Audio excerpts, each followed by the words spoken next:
Welcome back. It's episode 16 of the Sons of Pitches podcast. We're back after another exciting weekend. Premier League heavy this weekend. A lot of crazy results. Title race still on and heavy and ready to go. We'll start with the title race. Talk about Liverpool, who are still at the top with a 4-1 smashing of Luton. Brilliant game by McAllister, who had a brace on the day. Harvey Elliott got on the score sheet. All front three actually got on the score sheet with Gakpo and Diaz also registering goals. Van Dijk scored a goal, which I know Pat's going to have a funny little mention later about someone here who had a few choice words for Van Dijk, and he proved them wrong mid-game.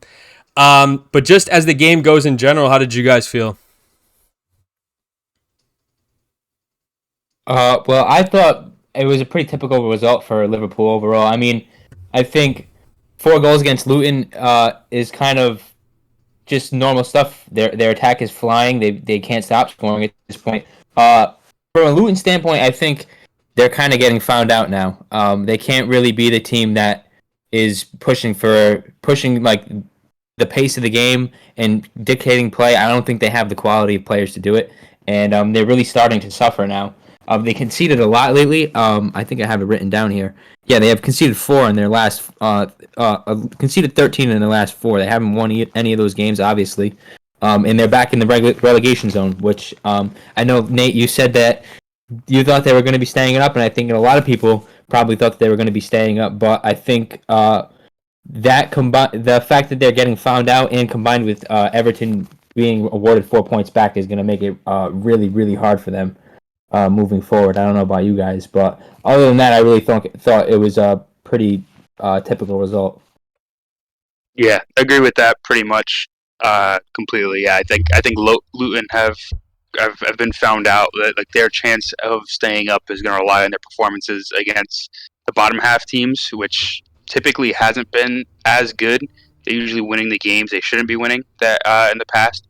So we'll see if they'll be able to kind of pick those back up again. But yeah, I would be a little bit more concerned about Luton.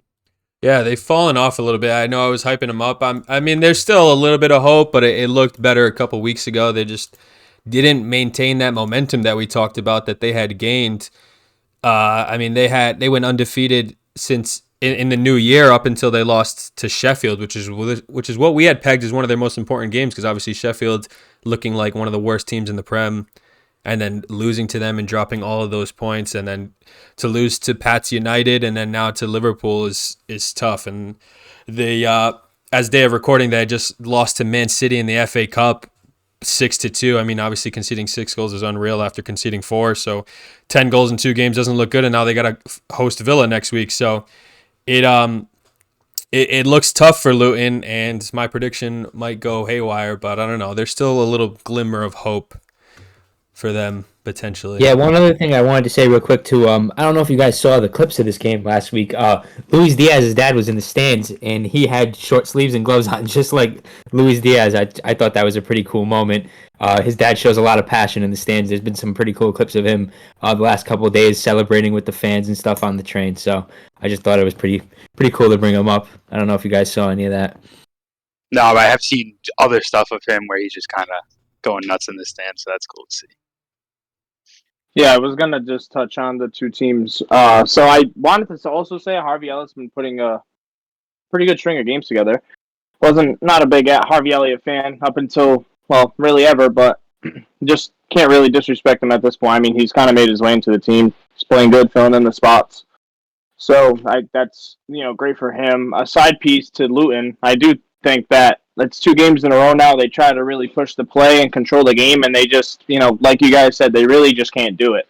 If Lokonga going off at halftime just kind of destroys them too, because him and Barkley have been like really integral for them. And Osho's had a really good season, but for as much as they have to do defensively and blocking shots, but I mean Liverpool just made Osho look like he should have been a championship center back, which they're probably going back down there. So I do think that they really just don't have the quality. They're going to have to change their play style. They're going to have to start playing like relegation ball. They're going to have to sit back and defend and try to go on a counter. But yeah, Van Dijk did score an 8.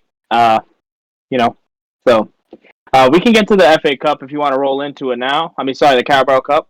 If you want to roll into it now. Give me your quick thoughts in this game, and then we'll segue right into that after. On how Liverpool played, if you have any. Typical result, man. It's 4-1. They should be beating Luton 5-0, 6-0, the way that these guys play. What was cool though was to see Quanta play. Just one of the young Liverpool center backs filling in for Konate during the game, and obviously Connor Bradley with another performance as well. So yeah, I agree with both of you guys. Typical result for Liverpool here. Yeah, and then like Pat mentioned, Liverpool played another game since our last recording where they played Chelsea in the Carabao Cup final, winning real late with a goal by Van Dijk, who, Jay, if you want to give me your words, said essentially that he was washed up. Yeah. So probably a few weeks ago, they were playing a few games, and I was like, oof, he really fell off, huh? And ever since that, he's been on a freaking tear. So I'll leave my words on that. He stepped up big time. We'll call him out a little bit for the post game thing where he's like, "Oh, they thought we were finished," stuff like that. That was a little corny. He won a little League Cup, but play wise, he's been doing well and definitely made me eat my words. Yeah, 2 back-to-back goals in back-to-back games from your captain is obviously something good for Liverpool as a squad and fans. But yeah, definitely, and technically 2 goals. So I wanted your guys' thoughts on that disallowed goals, because I have my thoughts, but I'm interested to see what you guys think. Yeah, it should never be offside. That's like an insane call. Like how he's interfering with play or whatever they called it for is ridiculous. It should have been 2 goals. I agree. Well, wouldn't have got to extra time. Would have just been 1-0. But after you guys give your take, I want to talk about Chelsea lacking the attacking finishing potentials. Yeah, I want to hear what G has to say, because obviously the offsides is obstructing the keeper, right, from an offsides position. I thought it was a really difficult call. There's a lot of personally for me these like obstruction calls on the goalkeeper, they're very subject, and right. I think if you're not a goalkeeper, it's really hard to understand this perspective of the goalkeeper, because like a lot of these situations where the goal gets called back, I don't even think it's interference. And this is another one where I really don't think it was interference. As a goalkeeper, the players are blocking you all the time, whether it's your teammates or the opposing teammates. I really think, regardless of whether he's in an offside position or not, it shouldn't really affect you that much. Like, you shouldn't just stop what you're doing completely. So that's my take on it personally. Other than that, for the game, I really thought Chelsea should feel hard done by. Personally, I think that they played much better. I think they should go and win this. Should have won this game. But if it wasn't for Kelleher, he had a fantastic game in my opinion. 9 saves. I know it's 120 minutes, so he gets a little boost that extra 30 minutes. But still, overall, he had to get the job done. He made one fantastic save. I think it was on Cole Palmer, 1-on-1 in the box with his big left hand he stuck out. That was a great save. But other than that, I think it's just Liverpool's quality that gets the result in the end. So great captain's contribution. For me, that is 100% the right call. I don't know how you guys don't see that, but no, he's offsides. He runs a pick. The pick itself has nothing. But you put yourself offsides and you interfere with the play, then it's illegal. You're getting an unfair advantage. So yeah, I think that was the correct call for me. If he was onside and that happened, that's fair game, absolutely. But he did interfere with the play from an offsides position. So that was me. So I thought it was correctly called off. But yeah, the game as a whole, I'm not gonna lie, it was a nothing game. It was pretty shit. Apart from those things, and there was a few chances. Well, yeah, Kelleher was great, but I think this is 5 or 6 finals in a row where it's like 0-0 at halftime and just like 1 or 2 goals in it. So it was a little disappointing from a neutral perspective, because I got nothing in this game, but that was just my thoughts. Yeah, and it's funny. Some of the things I saw about the game, afterwards, like around social media, it was the jokes about like the kids going to their high school classes Yeah. after playing against Chelsea. I'm glad you brought the kids up thing because I don't know if you guys saw this, but Chelsea actually finished the game with a younger lineup and started the game with a younger lineup than Liverpool.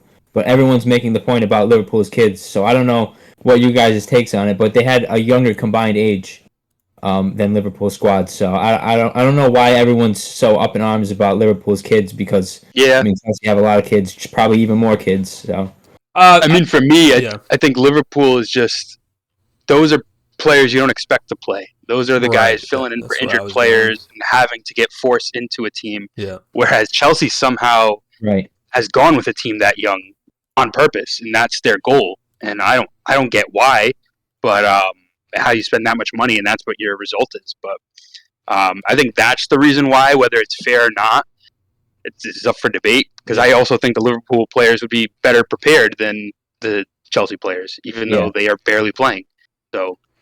Yeah, I mean, the average thing, I think, honestly, doesn't really matter to me because if you look at who Liverpool is actually bringing on, I mean, they have some tenured players in the team. So, I mean, I think, like, Van Dijk alone is up there in age, and he kind of drags the average up with 32. Right, so, right. he finished the game. Was So, cool, man. that's why it's one of those outliers that kind of fucks with the average. But, I mean, you're talking about, like, Jaden Dan's, he's 18. Bobby Clark's 19. Like, Chelsea doesn't have any players that are 18, 19 years old. They have 21, 20.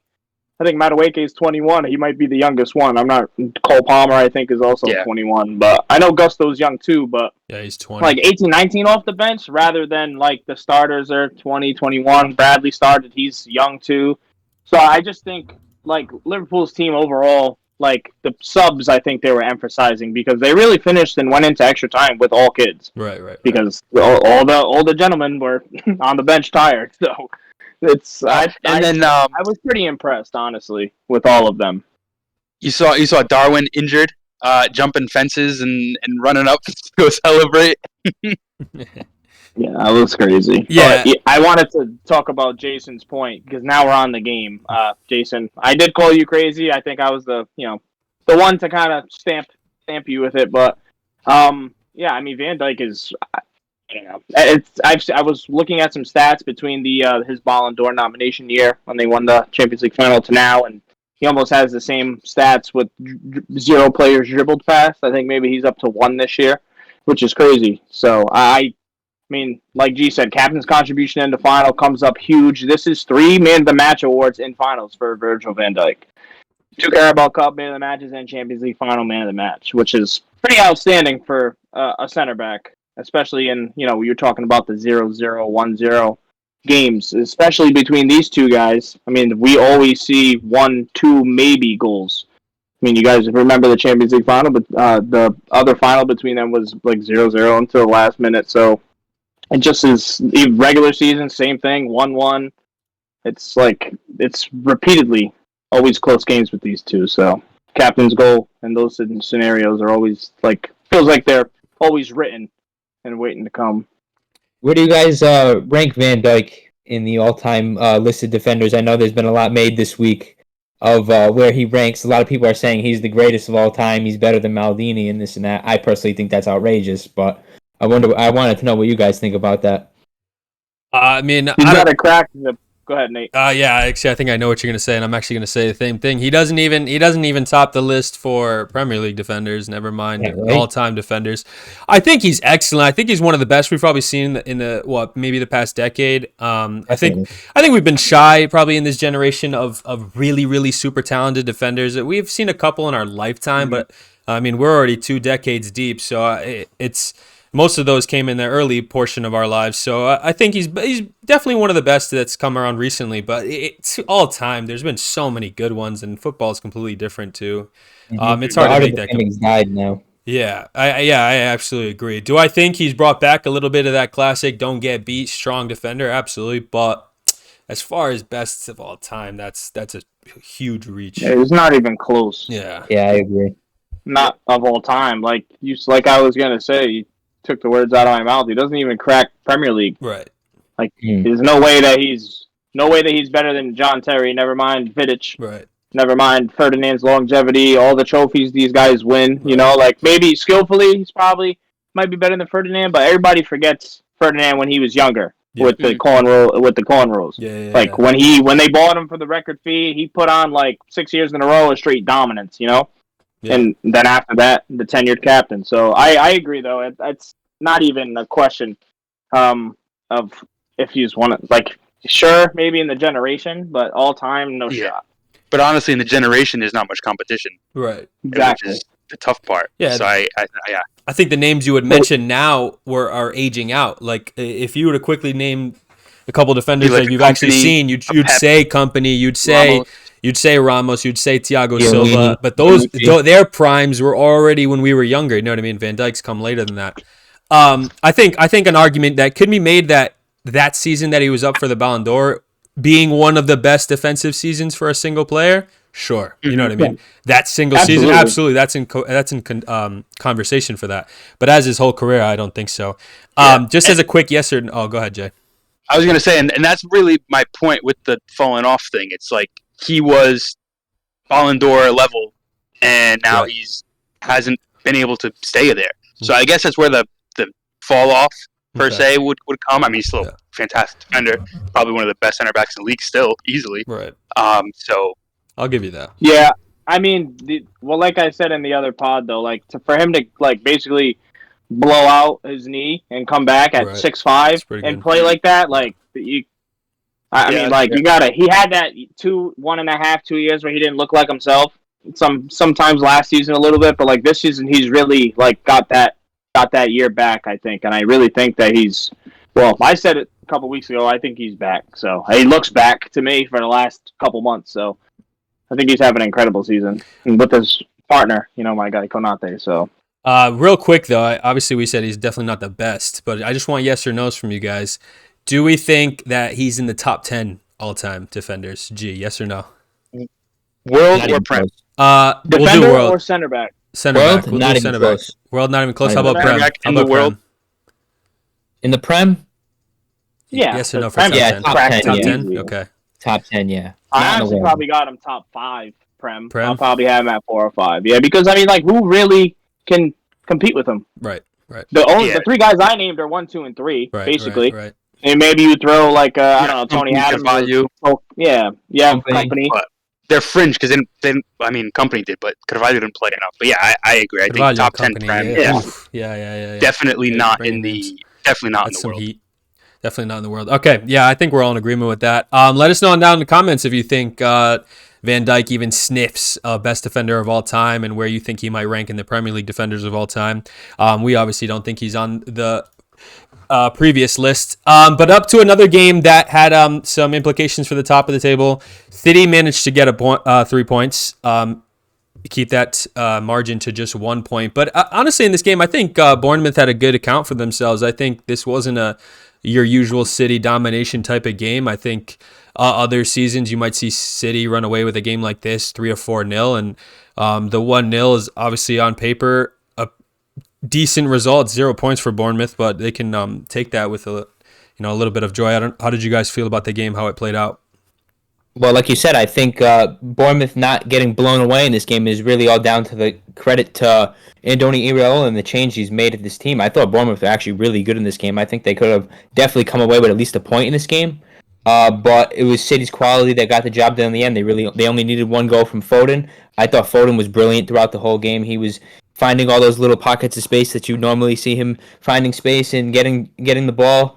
And really making things tick in the final third for Man City. So I thought it was a really good display from them overall.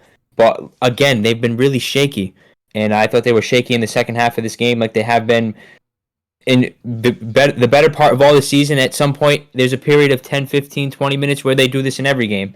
And on another day, they could concede, I think, against Bournemouth. But if it wasn't for Ederson pulling out a couple of good saves in the second half, I think Bournemouth in the end probably could have come away with something. Yeah, it's funny because like we mentioned earlier, they just beat Luton 6-2 or something in the cup, and I was ready to come on here and say, "Ooh, they look a little shaky. Like we might have a little bit of competition in this title race." But then they go ahead and have 5 goals from Haaland and 4 assists from De Bruyne. It's ridiculous. But yeah, that game in itself, it was definitely interesting. I know we were kind of high on Bournemouth early this season. They had a good stretch of games, they did fall off a little bit more, but they do play very well, and they match up well against good teams. I mean, their last few games, like, they haven't won, but they've got 2 draws, and they only lost by 2 to Fulham. But like, they're a solid team, and it's interesting to see what they can do with a little bit more investment and development of their players. But yeah, I mean, you take the best team in the world pretty much in City, and you hold them down like that. It's pretty impressive. I had a couple points to make. I mean, your guys' Jason's buddy, Mateusz Nunes, starts, does absolutely nothing for Stinker. 50 million pounds. What a flop he's turning into in this team. I wish this is the problem with City. They buy these players, don't let them develop, and then stick them on the bench and play them in games like this, and they still suck. I wanted to actually talk about, some of you may forget that I have a little bit of Scottish heritage. One player that you guys might remember from, I don't know, FIFA, just watching the Prem, is Christie. Yep. This gentleman plays right wing, attacking attacking positions, and Areola has him at CDM this game, and he puts on a pretty good performance from CDM, which is kind of really odd, untraditionally. So I wanted to touch on that too. I thought that was really cool. But I mean, this game really was just like the Foden show. I mean, watching Foden play like in the role, kind of picking up De Bruyne's spot in this game is like unreal. But on the other half of that, his and Haaland's chemistry is nowhere near like De Bruyne and Haaland, because we go watch them score an amazing amount of goals tonight, and it almost gives you the question, like, can Foden kind of play that role for City if De Bruyne was to get injured again? And maybe he can, but we've seen it at times during the season where sometimes they can't get it done until late with all of them playing on the field. So with De Bruyne back, I mean, it's going to be scary for everybody else. And he comes into this game late and gets a yellow, typical substitution fashion. So, but. Yeah, pass it to you. I did want to defend Matheus Nunes a little bit. He's not getting the minutes. I agree. I always hate when City buy up a young player who's doing well and then he just rots on the bench for a while. I mean, I really liked. That was kind of the Grealish, not that Grealish is all that young, but that was the Grealish story last season.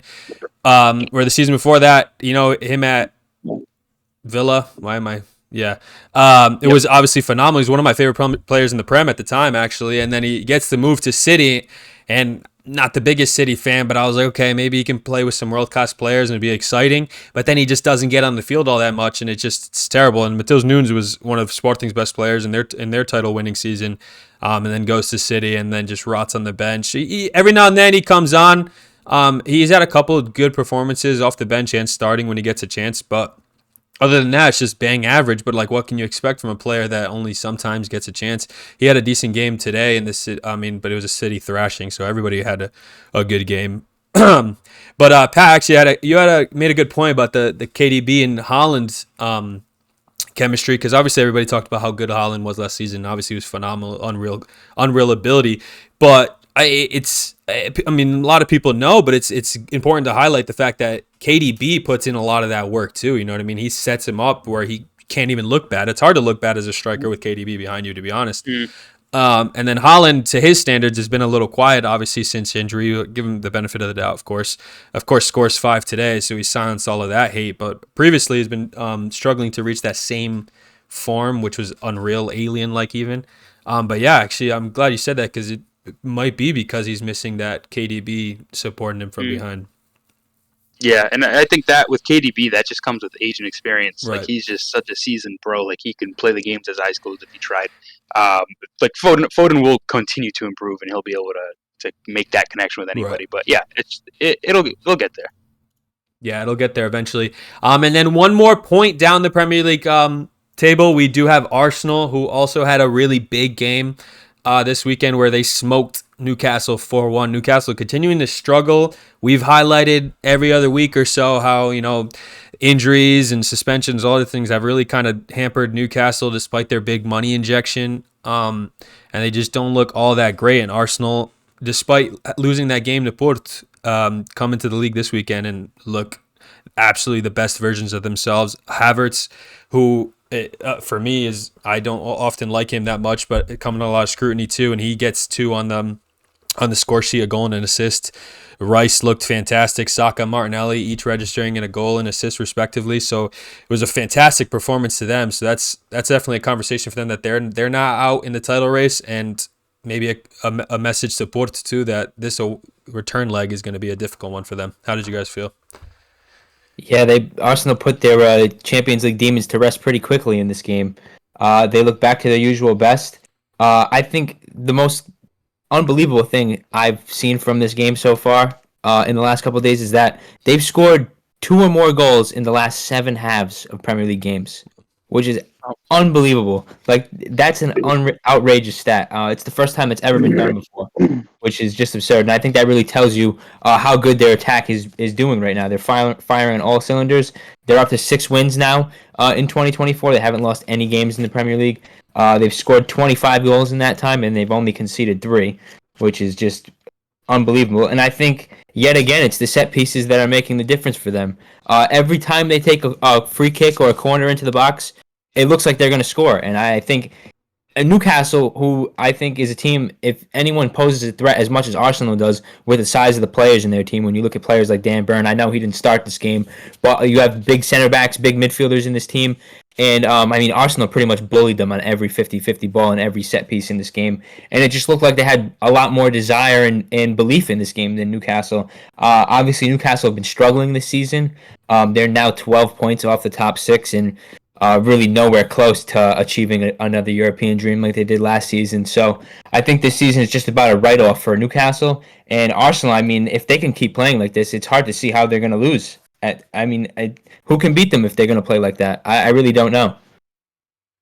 Yeah, Arsenal absolutely dog walked Newcastle in this game. It was like crazy. You brought up the set pieces.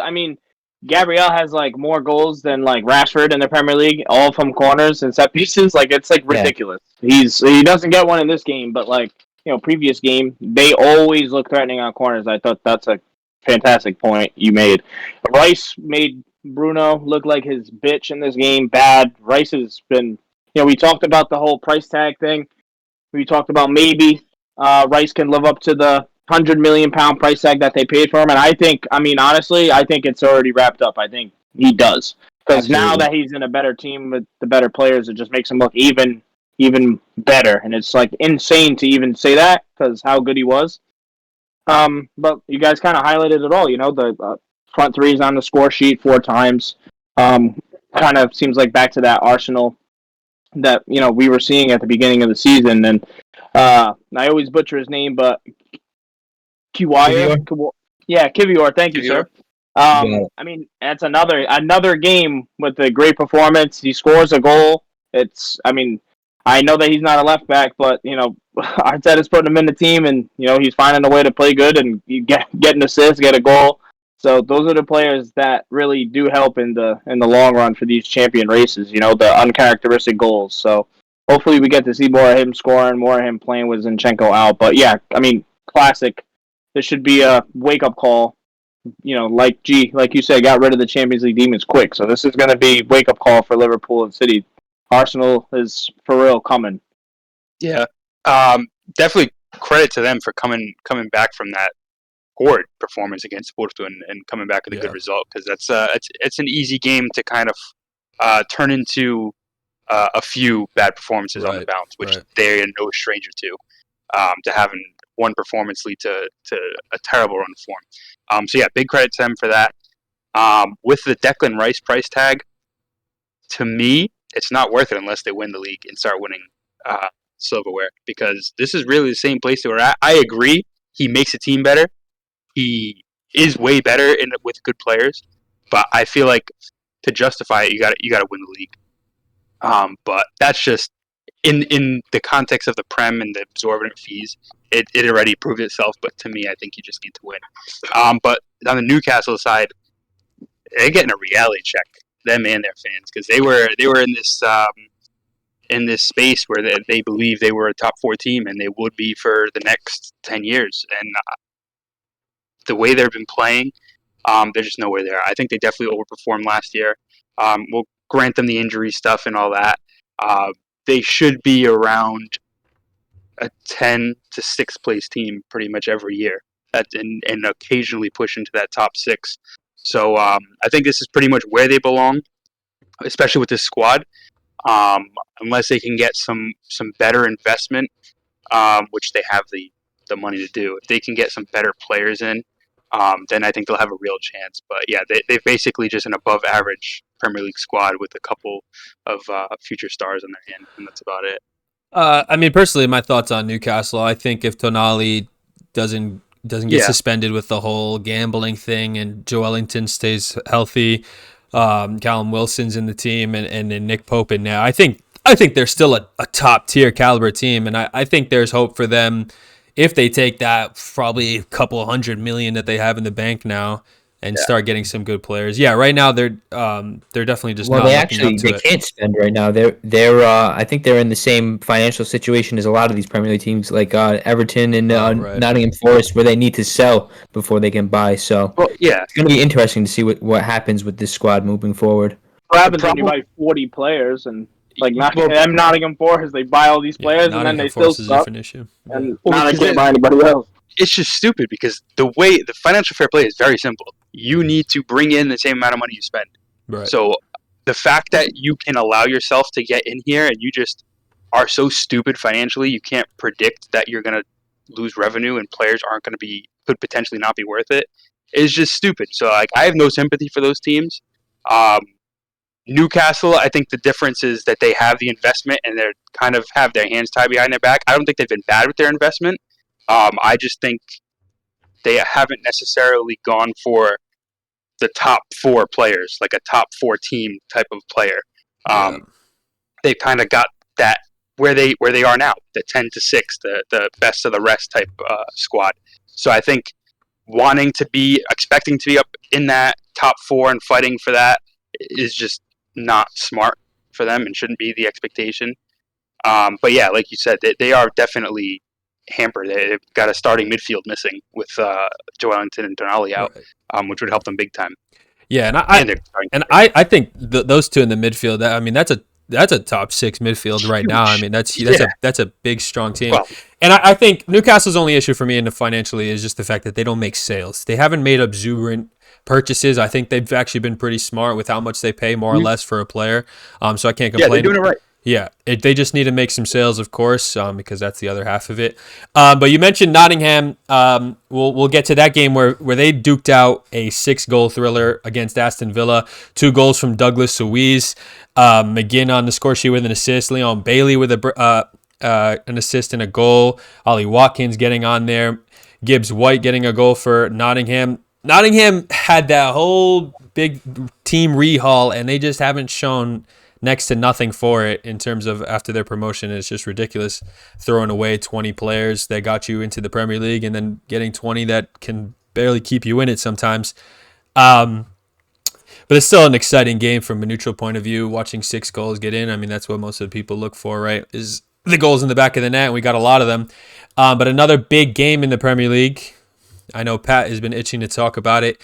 United, unfortunately, look like they might go back to losing ways after a 1-2 loss to Fulham. It was a late goal for Fulham. Pat, how are you feeling at the end of that game? Honestly, I think it probably should have been like 3-0 Fulham, the way they were attacking us. So, I mean, honestly, I was pretty excited when they leveled it up. But you could kind of see with the amount of added time and the pressure that they were putting on, like, it almost felt inevitable as much as, like, I didn't want it to come, obviously.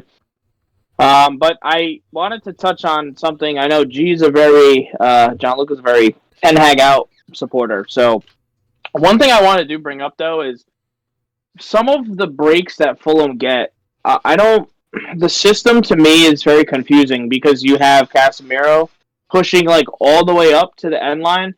All it takes is like an outlet pass, one wall pass inside, and the guy runs behind like the midfielders, and they're literally like through on goal almost every single time. It happened all game. So very frustrating to watch because I think maybe overworking the players is causing a lot of these injuries that we have. as much as yes, a coach is supposed to overwork your players, but the key word is overwork. We don't want them to get injured. Like now we have no depth, right? And he wants everybody to press all game. So it's very frustrating to watch because then we go to the bench and he brings on like Erickson in like the 53rd minute, and like Erickson's not going to do anything. He's not fast. He literally can't catch up to anybody. Like as soon as somebody's in behind, it's like, all right, it's Erickson. Like I could beat Erickson in a race. It's pretty embarrassing. Like he brings on Ahmad in like the 80th minute. Like why not give Ahmad the start? They go ahead and start that kid Forson. He's a good academy player, but like he has no really big appearances. I mean, you're gonna start him against a game that we won 4 in a row. Given okay, fine, but we're missing our striker. Right. Okay, Rashford's got to play up top, which traditionally he hasn't been good. Like in the last 2 seasons up there, they go ahead and put Garnacho back on the left, which he doesn't really like to use his left foot that often unless he's on the right side. So he can't go down and sling the cross in. It's like he's been playing better on the opposite side. So Ten Hag kind of rotates this team like that, and it just it was a recipe for disaster. I mean, I thought everybody played pretty bad. Besides, honestly, Harry Maguire, my man of the match for our team. I mean, he got a yellow pretty early in the game, 36th minute, but I mean, he was a rock back there almost all game. Missed a wide open header he should have scored, and then he comes back and levels it up, and I think like that is not our captain anymore, but that's a captain quality right there to put yourself back in the position. Kind of looks like a striker, whips the ball in. He just happens to be there. He was the only one who continued his run, and it was a pretty good story until Iwobi crashed on the party. This is the first time Fulham's won away since opening day, which is embarrassing because Ten Hag's record at home is absolutely dreadful. And last point that I want to make, yeah, exactly too. And they don't have him in there, and we have 2 nobody CDMs, and we can't break them down. So. Last point I wanted to make was Onana. I don't know if you guys saw. He's facing a shot in the Premier League like every 15 minutes or something, or every 6 minutes. Oh yeah, something outrageous. Like I can add to that. He's the only team that have had more shots against them is Luton, which is, I mean, that's bad defensively. Yeah.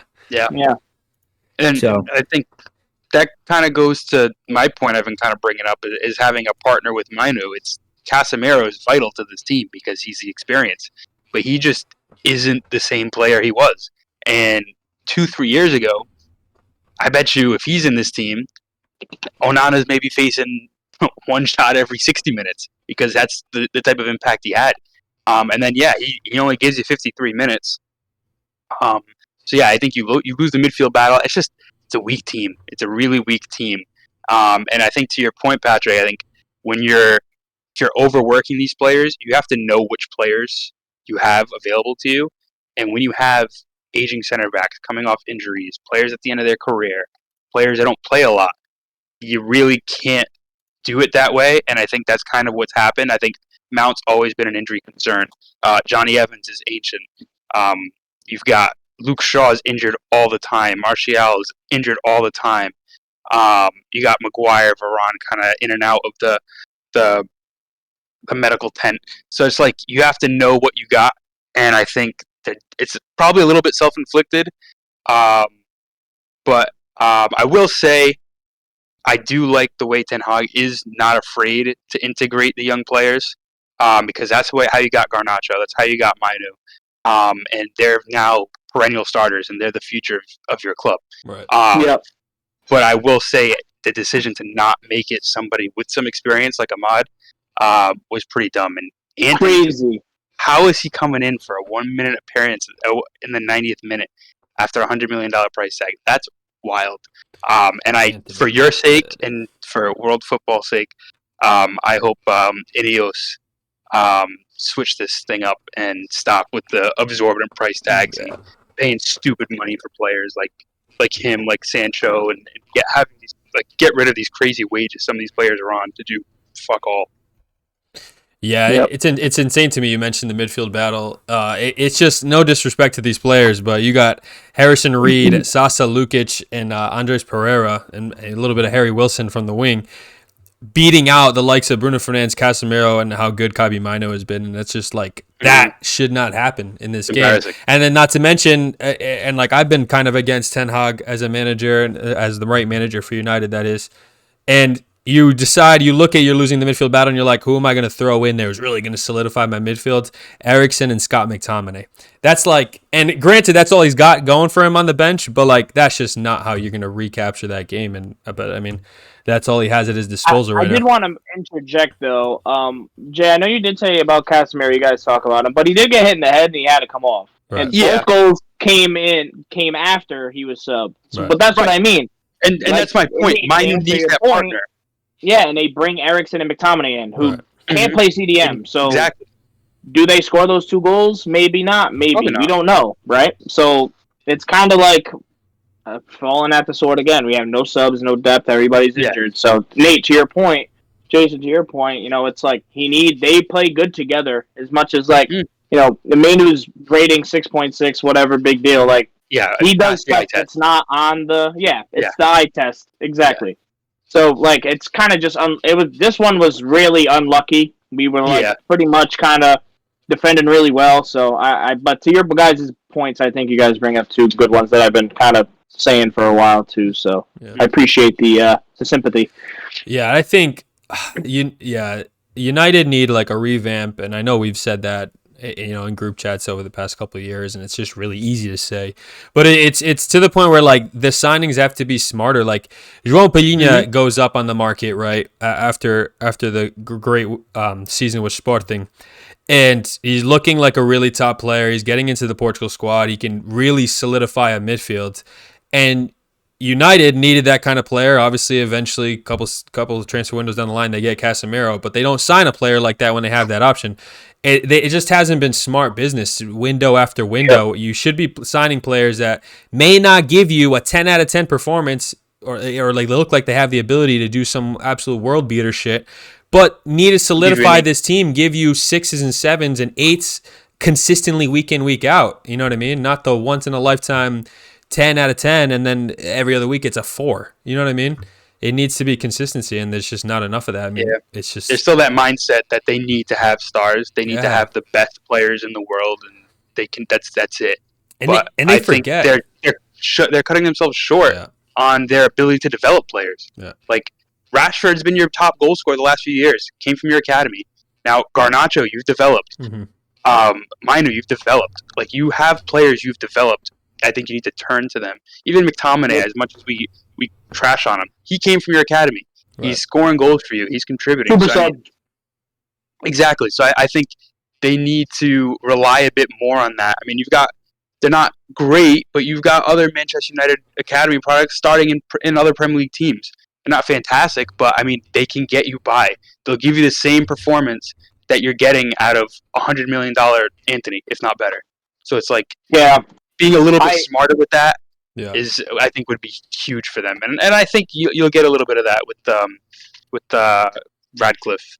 I would have loved to see us play and keep and develop Tuanzebe more, because you guys remember that absolute insane performance he put against PSG in the Champions League when we beat them, and like players like that, like how do you just keep buying like these retirement home players like Casemiro? Given, like, yes, okay, won the Champions League, let's go get him. Fine. Varane, same thing, right? Like, I get it, but the youth needs to be integral, too. Like, you can't just go get 30-year-old players and put them in the team and then expect them to play 40 games a season for 5 seasons and then while you're developing your other players, So, I agree. I would have loved to see them keep a couple people, but the Forsen situation just drives me nuts. I like, how do you not start Ahmad? I love Ahmad. I think he's great. And, just how do you not at least sub him in? Let him work the ball. He's our best right winger, easily. And they don't play, well, besides Garnacho, of course. But, you know what natural right winger. He's, like, our best. How do they give this kid a shout? Like, I get it. But Ahmad hasn't even gotten a fair shot to start at right wing either. So. Yeah, actually, I have one final thought on this, Pat. Wondering what you might think about this. But United, right? Like Jay would just mentioned, United need to get out of this ideology of picking up world stars, right? I think some of the most iconic players in United's history, right, have been United Academy players or players they spotted, like Sir Alex spots early, like Nani from Sporting, Ronaldo from Sporting, like young players, not players that already have their name across the headlines in the newspapers. It's players that they spot early with good scouting and then develop into world beaters. I can't, off the top of my dome, I can't remember a player besides maybe Bruno, who's more on the headlines of Portuguese newspapers and world newspapers, that was one of those, like a Pogba or something, like that was all the rage for everyone and has actually been a good signing. Do you know what I'm trying to say? I can't remember the last time that they signed an already made superstar that actually panned out well. Do you know? Yeah, the last one would have been like Ronaldo, one season, Right. right? They bring him back, and he's obviously a world beater. Right. They bring him, and he does great. But yes, I agree. I think Bruno's a good example, but he's almost like a half example because they're like, yeah, whatever, you're doing it in Sporting in Portugal in the Europa League, big deal. Let's see if you could do it, which he was able to do. But yeah, I mean, I really don't think I'm trying to think off the top of my head too, like really who is one of those players that they got. I mean, even Lukaku was kind of a huge household name at the time when we signed him, and then he kind of petered out for us, like in the system. So yeah, I do like that point because even like in recent time, I would think maybe Ferdinand would be maybe the only one. Right. Because 2002, he had a really huge season for Leeds. He was like, probably top 5 center back in the Prem. Yeah. That was a record purchase, no? Yeah, so that's my point, though. It's probably the player at the top of his game. And Sir Alex is like, let's go get him, bring him into the team, and then he puts in another 13 years of dominance, Yeah. That would be the last example that maybe I could think. Everybody else has been, the scout, let them develop in the team. I think that's a really good point you make. Yeah, the only couple names that, someone watching this might say is maybe Zlatan or Cavani, who had good spells at United and already had a good career behind them. But then you have like the likes of, to prove our point, Alexis Sanchez, who's balling out one of his best seasons of his career at Arsenal, comes to United and just as dog shit. You know what I mean? It's interesting. It's weird how that all works out. Forgetting my favorite striker. I mean, we bought RVP at the top of his game because they didn't want to give him a contract. But even then, he put on a crazy season after he gets injured, and he's never the same. Yeah. So it's it's either they get one of these crazy seasons out of these players, or they get years of retirement home, little bit of time here, little time there, like we're seeing now with like Varane played 47% of games at United, and he's supposed to be our number 2. Stuff like that is crazy to me. Yeah, just to round out England, 2 more teams got some good results this weekend that they look to stay top half of the table, maybe potentially try to sneak a little Europe spots. It's a dream, but it's there for them. Wolves and West Ham both get good results at the weekend. The West Ham game was good. Bowen with a hat trick, not a name you always see or get a Premier League hat trick, but he had a fantastic weekend with assists from Kudus and Ward-Prowse. Paqueta all back in the team too after being injured. So West Ham look like they're back to their strongest selves, so it's going to be exciting to watch them over the next couple of weeks. Wolves continue that fine form we've been talking about. So it was a very exciting.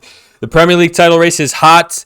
The relegation battle looks almost over, except for Luton, who are going to try to stay out. But it was a fun weekend, and now we'll hand over the reins to Gianluca, our resident Italiano, where his area of expertise is going to bring us into Italy and the Serie A.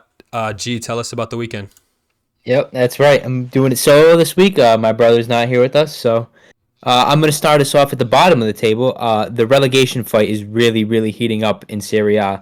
I'm going to start us off with Empoli. They got another massive win this week. They're 6 games unbeaten now under Nicola. Niang came in off the bench again. He scored another penalty. That's 3-3 for him.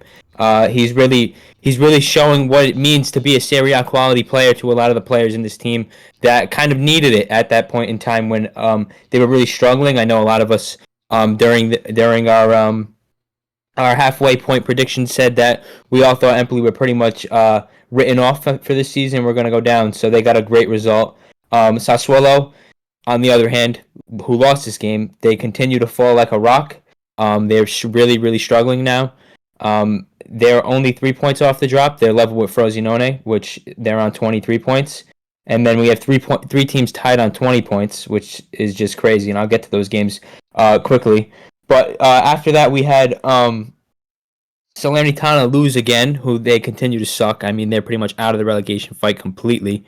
Lecce also lost to Inter, who obviously continue to fly. Lautaro scored his 100th Serie A goal, and it was his 22nd league goal of the season, which just about tells you everything you need to know about how good he's doing and how good Inter are doing this season. Inter have like a 9-point lead and a game at hand, right?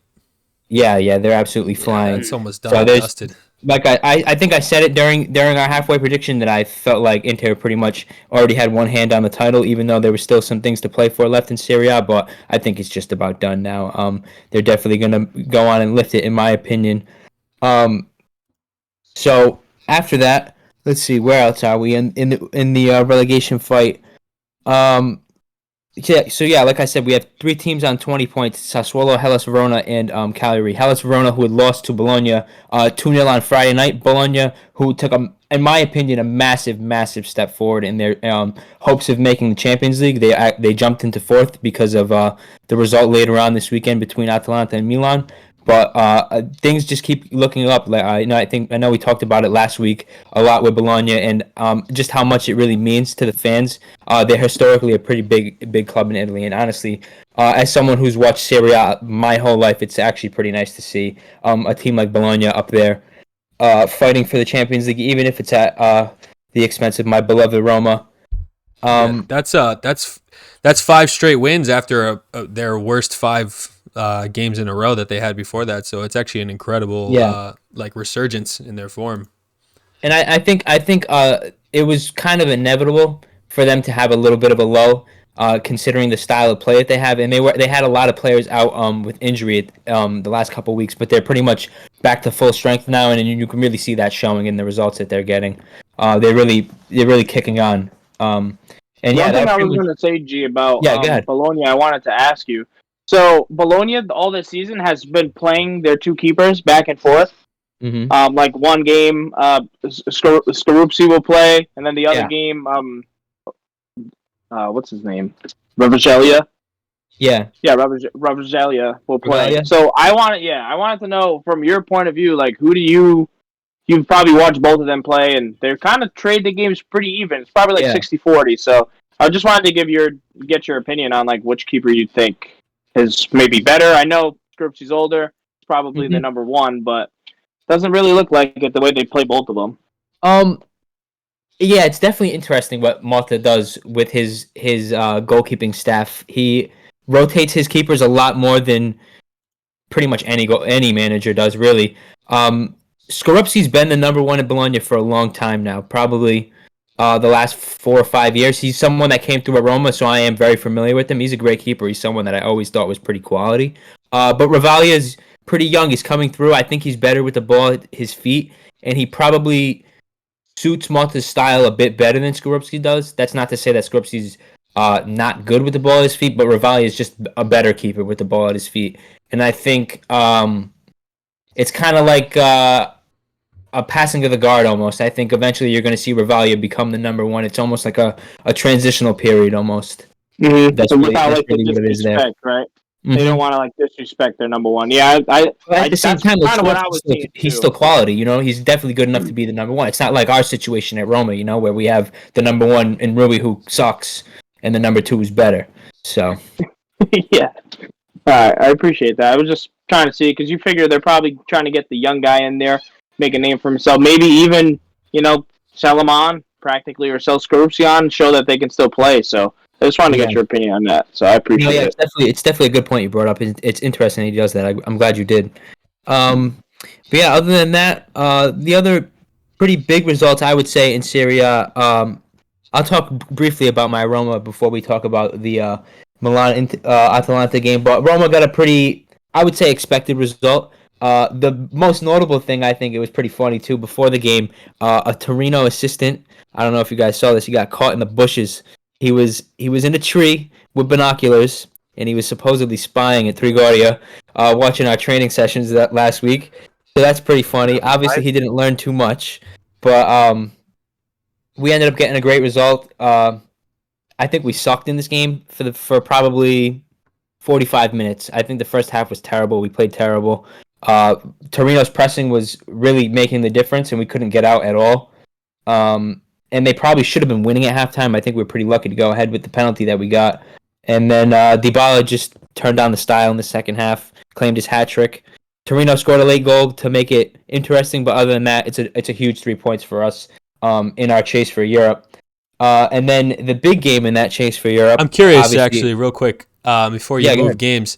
So obviously, Smalling gets back into the team right after a spell away from being injured, and is that what forces De Rossi to go into the 3-back that we saw with Mourinho, and obviously wasn't working all that well? Why does he change systems? I mean, you guys have been getting some pretty good results other than that Inter game with the 4 at the back, the 4-3-3 essentially, right. And now you switch to this one. And obviously, like you get the win, and Dybala played great, but it's 3-2. It's a bit of a scrap. You know what I mean? Yeah. It definitely was a scrap. Why did he go ahead and change his whole system? If you have any thoughts on that, I think it's something that I think he's well aware of the fact that the squad is more suited to play 3 at the back. Okay. Given the number of center backs we have and the style of players that we have that play in those fullback roles, they're definitely more wing back style players than I would say traditional fullbacks. So I think it was always on the cards for him to try that, and I think with kind of all the bullshit that went on in the media this week with them being spied on and whatever system he was going to use, I think it was kind of funny actually that he decided this was the game he was going to go back to that 3 and throw it in there. I thought, although we were a little bit shaky building out from the back, I thought overall we looked pretty comfortable. I mean, we've been playing 3 at the back for the last 3 or 4 seasons now, so it's pretty expected that I thought we would be secure defensively, and we were. Smalling was brilliant. I mean, I know he's been out for a long time, but it was great to see him back. He was really, you could really see how good he was and how important he is to the defense, and how much confidence he adds to Mancini and the back line. So it was really nice to see him back, definitely. Yeah, and I'm it's curious. One of the center backs I wish we never got rid of, Nate. Honestly, I'm not sure if you were going to ask me or not, but I loved Chris Smalling. Yeah, he literally won us games single-handedly. Like I just don't get how they can let somebody like that go.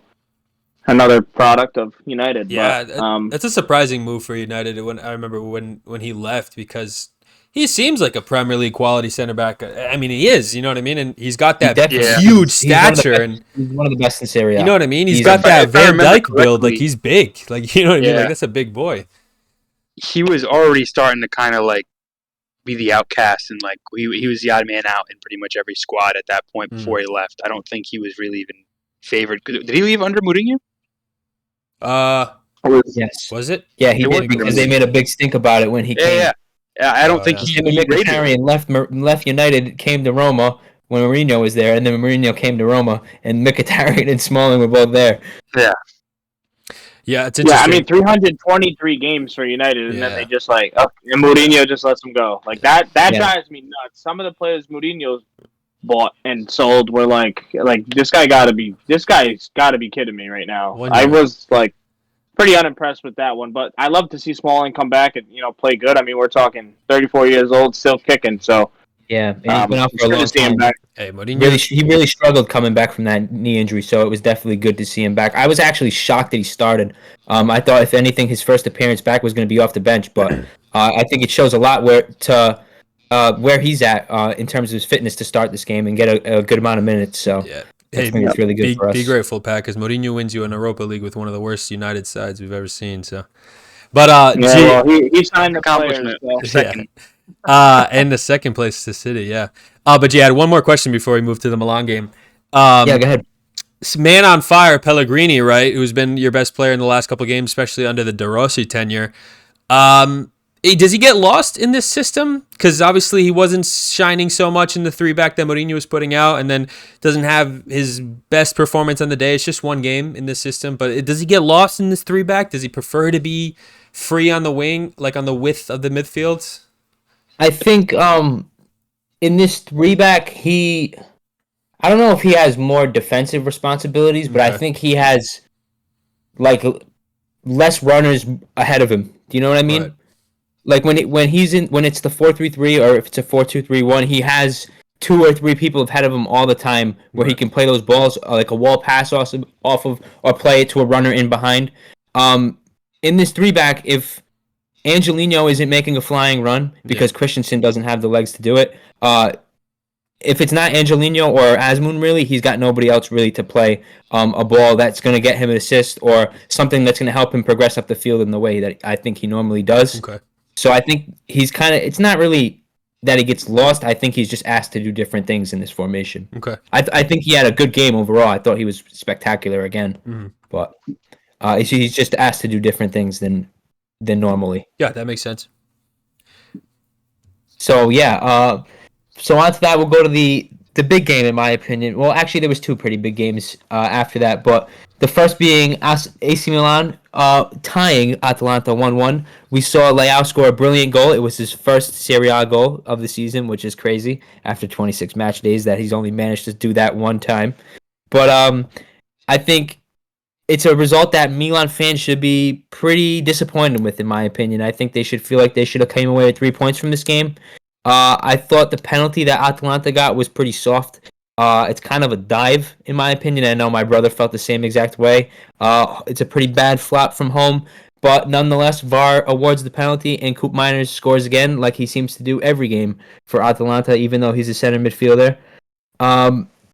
Overall, though, I think my biggest takeaway for this game is this is exactly the type of game where Milan really, really needed a Luka Jovic player to come off the bench and provide that extra impact in an attack. And because of his wild antics last week, throwing slaps around and getting sent off, he's suspended. He's not available for this game. And I think that really had an impact on Milan in the second half. I think they weren't able to bring something on that made a difference in the second half and were able to make another step and a real impact. And I think Atalanta just really had their number. I think they were able to just have them sorted. If they were able to stop Leao down that left side, they were really able to stop just about everything Milan wanted to do in this game. So other than that, I really think it's a result that doesn't really change much for Milan. I mean, I think they're pretty much solidified in third place at this point, but it's a huge 2 points drop for Atalanta, in my opinion. Because like I said earlier, they do drop down to fifth, sorry. Bologna jumped them into fourth, which is pretty crazy. But to wrap off Serie A, the final game, which happened yesterday, was Fiorentina-Lazio. And Fiorentina absolutely, I know the scoreline doesn't say it 2-1, but Fiorentina absolutely obliterated Lazio in this game. They created 7 big chances. And if there's anybody I want to shout out in this game, it's Michael Coyote. I think he's going to be on to be Italy's next big right back. He's fantastic. I mean, he bombs up and down. He really contributes in attack. He plays good passes into the midfield. And his crosses are great. He's got great technique on the ball, and he's actually a very, very good defender, which is really not something you can say a lot about these young defenders coming up, especially the fullbacks. So I think it's really something nice to see if you're an Azzurri fan, to see Coyote shining, and it's a huge result for Fiorentina. Obviously, they jumped Lazio on the table, and they're really, if anyone's going to have an outside chance for Europe, given where the table stands right now, I think it's going to be Fiorentina, because Lazio, obviously, they've struggled in Napoli. Who I really haven't talked about much this week, but Napoli struggled, as they have done all season, and I think that Napoli is just about out of the European race altogether, which is just absolutely unbelievable to even think about, considering where they were last season. But other than that, I mean, I think it's just a pretty straightforward week in Italy. We saw some pretty normal results, some expected results, but I think the main thing to look out for right now in Serie A is that relegation fight, because I think that's where really every point matters week to week. And other than that, I really don't have anything else to add, unless you guys have some questions for the Serie A. Yeah, it's interesting how that relegation battle is kind of shaped up, because our halfway through, you and Andrew almost on a pretty strong consensus on who was going to go down. It just felt like it was just three teams that were going straight down, and now it's all insane. There's probably a good 6 to 7 teams that should be really considering that they need to make sure they get results to not go down into Serie B. So it's definitely going to be one to watch over the next couple weeks. With that, we'll move to me and Jay's Portugal, where Jay had a great weekend from his point of view. Only be better if more teams lost, but a couple draws means Benfica got a good advantage on the weekend in terms of points.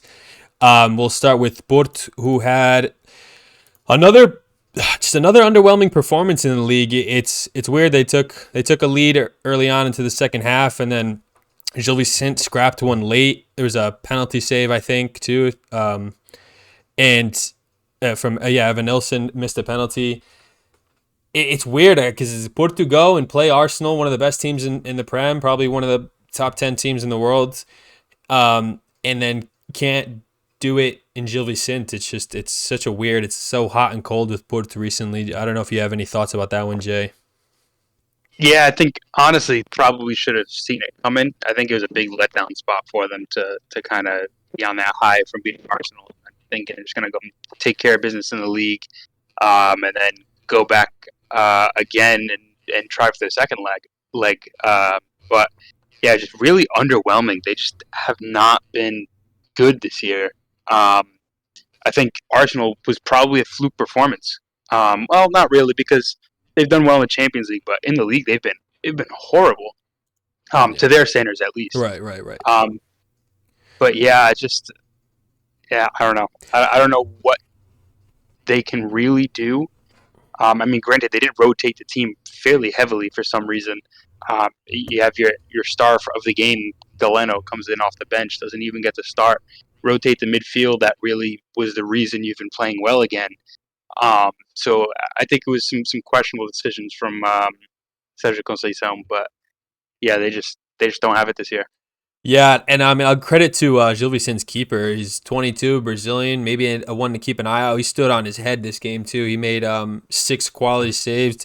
XG says he faced about 3.1 expected goals. Managed to save obviously all the shots and the penalty, only conceding once. So credit to him. But yeah, Porto, it's weird because they every now and then they play some like a really good football. Like I'll watch a Porto game sometimes, and it's like, they play well. They have a couple quality players. I don't like them per se, but I know that they can put on a good performance, put on a good show. But they're awesome to watch in Europe. What is it? Awesome. They're awesome to watch in Europe. Oh yeah, they yeah. play so differently. Yeah. In the Champions League this season, they've been fun. Yeah, to watch. So it's weird what happens. It's almost like they've just become complacent in the league. I don't know what that's all about. I have no idea. I can't even put a finger on any sort of reason. But yeah, it's interesting. So they dropped points this week. I'll talk about Braga quickly too. Braga, who we've been talking about, who was really exciting. Even G mentioned that he really liked watching them play, and then just went into this little rut of form where they just couldn't get it together. Players weren't playing to the top. But then smashed Boavista. In Boavista, 4-0. Bonza getting 2 back from the AFCON, plus an assist too. Ricardo Horta, Abel Ruiz, all getting on the score sheet for an assist and a goal respectively. So back to better performances. They looked good. Back to what they were really trying to play like after they had made all those quality signings this transfer window. So it's good signs for them. Yeah, I will mention one quick thing about Braga. We've been giving Gyökeres a ton of credit for all these scoring crazy goals, right. All this stuff. Yep. Bonds is averaging 1.23 goals per 90. Yeah. So he's now the top scorer because they're level with Gyökeres, but because he scores in less minutes, that's incredibly impressive. Yeah. For a player from Braga to be anywhere near the top 3. But yeah, to even Gyökeres having this best season of all time as a striker, and then Bonza's in here equaling his goals. So I think that's very impressive. Yeah. I was gonna say I brought up Bonza a couple of times too. I think I've actually watched him play a little bit, and he's actually fantastic. The one thing that, shockingly enough, this game that he does get done is he grabs an assist, which he doesn't really do too often. So that's where kind of Gyökeres takes him over, is that creation portion. But right. I mean, this guy's got the team literally on his back. So it's really cool to see a player like this to go out. He kind of hitting late. 27 years old. Maybe could be getting a move in the summer. Yeah. A lot of teams looking for strikers, so you never know. But I like that, Jay, that you brought that up, because I was going to mention him as well. Their talisman's kind of back to big form. Yeah, and he's really strong too. He's got a lot of physicality. He's a good aerial presence as well. So yeah, Pat, you mentioned his age. If it wasn't for the fact that he's already getting up there, I don't know how long he can keep this kind of form. He would be an ideal replacement for Gyökeres, because Gyökeres is definitely leaving in the summer. Because he'll fill in that at least physical presence. Like you said, he lacks the creation. But yeah, I mean, I can see a team that fights mid-table in a top 5 league, like someone like a Villarreal or something in La Liga, or even like a like a mid-table Prem team, using a striker of this caliber with physical presence in the box. And so he could honestly get a good move this summer because he's been unreal for Braga this season. So yeah, and of course, just unfortunately getting shadowed by the fact that Gyökeres has just been one of the most informed strikers in Europe. But yeah, he's had a fantastic season. And also quickly just going through the league stats, like just the top threes on FOTMOB, all this stuff. Yeah. You can barely find a Porto stat that's in the top three anywhere, which is really weird considering there's almost every team's got representation here. And they've got like penalties awarded and expected assists per 90 for a guy who barely plays. And then red cards. So that's just goes to show how shit of a season they're having. Yeah, by their standards at least. Of course, they're still third, but right. But yeah, that being said, I will move to my Sporting, who had an underwhelming performance this weekend. It was pretty bad. I'm not going to make excuses. I will get into how I felt about the game as a whole, but it wasn't their best performance. I mean, Gyökeres does get on the score sheet. He always puts in a good performance despite the rest of the team. Captain contribution towards the end of the game to tie it up from Coates, and Hillman got on early to draw, but we never had a lead in this game. Oh, we did actually. Sorry, Gyökeres' goal put us in the lead, but instantly equalized by the penalty, which I was not a fan of how the penalty. I thought it was soft. I didn't think it was respectful. Not to mention, then I think there was a penalty earlier on where the Rio defender goes in for a karate kick, studs exposed, and I get it, he gets the ball, but if you watch that in live speed, he's coming in flying. If that ball's a fraction to the right, he just absolutely just destroys Trincão, and Trincão does have to get subbed off early because of the injury. I thought it was reckless and dangerous. I understand a tackle. They'll call it a penalty in the Prem, 100%. That's what I think. Yeah. Yeah, 100%, dude. That's a disgraceful challenge. Don't get me wrong, I get it. It's a challenge, and he gets the ball first. All credit to him that he managed to do that and get the ball. But it's the fact that just the challenge itself, if you look at it, is just reckless.